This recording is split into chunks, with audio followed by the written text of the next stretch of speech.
오늘은 여러분들한테 가스라이팅이라는 거에 대해서 좀 명확하게 설명을 드리려고 영상을 좀 준비해 봤어요. 아마 여러분들 중에는요, 가스라이팅이 뭔지를 모르는 분들부터 말은 들어봤지만 대략적으로만 의미를 알고 계신 분들, 그리고 더 나아가서는 내가 가스라이팅을 당하고 있는 건지 아닌지를 구분하지 못하는 분들도 있을 거예요. 하지만 오늘 여러분들이 이 영상을 조금만 집중해서 보신다면 적어도 여러분들을 가스라이팅을 하면서 쉽게 휘두르는 남자를 피해갈 수 있을 거라고 제가 좀 장담하고 말씀을 드릴게요. 일단 여러분들이 그 가스라이팅에 대한 그 심각성부터 깨달았으면 좋겠어요. 이것들이 반복되잖아요. 그러면은 직접적으로 나에게 남자가 폭력을 휘두르지는 않지만 감정적인 폭력을 일삼는 것과 다를 게 없다고 생각을 해요. 그래서 저도 더욱이 좀 냉정하게 말씀을 드릴 수밖에 없을 것 같은데, 일단 뜻과 어원부터 좀 말씀을 드릴게요. 가스라이팅이라는 건요, 상대방의 심리나 상황을 교묘하게 조작을 해서요, 내가 얻고자 하는 방향으로 상대방의 긍정을 얻어내는 심리적인 조작 기술을 뜻해요. 자, 근데 이 가스라이팅의 뭐 어떤 어원? 뭐 궁금하실진 모르겠지만 간단하게만 말씀을 드리면, 거기서 이제 파생돼서 우리의 현대에 와서는 지금 가스라이팅이라는 말을 쓰고 있는 건데, 여러분들이 실제로 연애를 하다 보면 남자에게 이런 말을 굉장히 많이 들어요. 그리고 알게 모르게 많은 여성분들 중에서도 이런 가스라이팅을 하시는 분들이 있거든요. 근데 여러분들이 이런 사람을 만났을 때 여러분들이 그 사람을 위해서 아무리 정성을 쏟고 애정을 키워봤자 그 사람 마음에 들지 않잖아요? 그러면 네가 애정을 줬기 때문에 잘못된 거고, 네가 잘못된 노력을 했기 때문에 우리가 지금 이 지랄 이 꼴이 난 거다라고 굉장히 날카롭게 말을 내뱉을 거예요. 그러니까 절대 여러분들이 이런 사람을 만나지 않았으면 좋겠고, 그럼 결론부터 말씀을 드리면 이런 가스라이팅을 구분하는 방법에 대해서 좀 이야기를 할게요. 여러분들이 어떤 말을 했을 때 내가 지금 가스라이팅을 당하고 있구나 아니구나를 좀 냉정하게 파악을 하려면 일단 키워드부터 기억을 하세요. 첫 번째, 일단 그 사람이 내 감정을 존중해주는 게 베이스가 되느냐 안 되느냐, 그리고 두 번째는 그 이유가 상대방의 논리적인 상황이 존재하느냐 아니느냐, 그리고 세 번째는 소통을 하는 데 있어서의 문제 이유가 결국 나로 귀결되느냐. 이 세 가지가 충족이 되면 그건 가스라이팅이라고 보면 돼요. 구체적으로 제가 예시를 한번 들어드릴게요. 만약 여러분들이 어떤 남자친구가 연락을 좀 덜해서 내가 서운한 마음에 표현을 했어요. 자기야, 근데 자기는 왜 이렇게 연락을 안 해? 맨날 나는 너 연락만을 기다리고 있잖아. 자, 이때 가스라이팅의 대표적인 표본이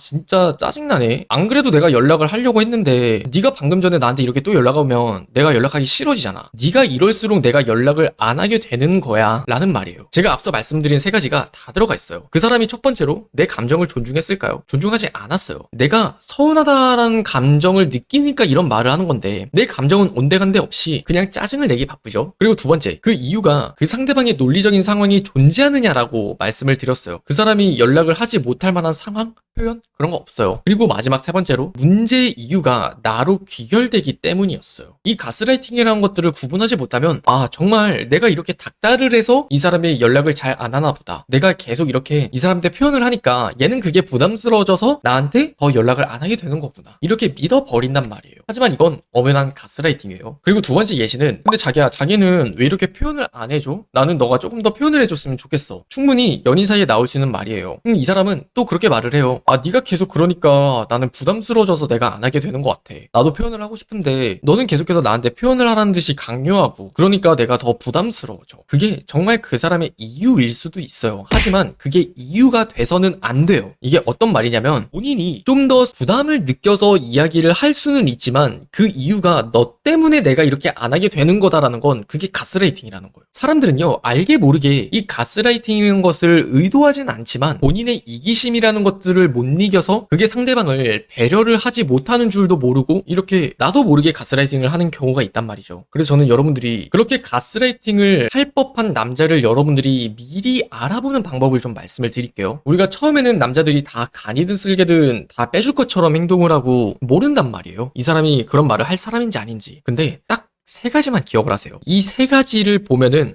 이 사람 충분히 내가 연인 관계로 발전시켰을 때 가스라이팅을 할 남자다 아니다를 명확히 판단할 수 있을 거거든요.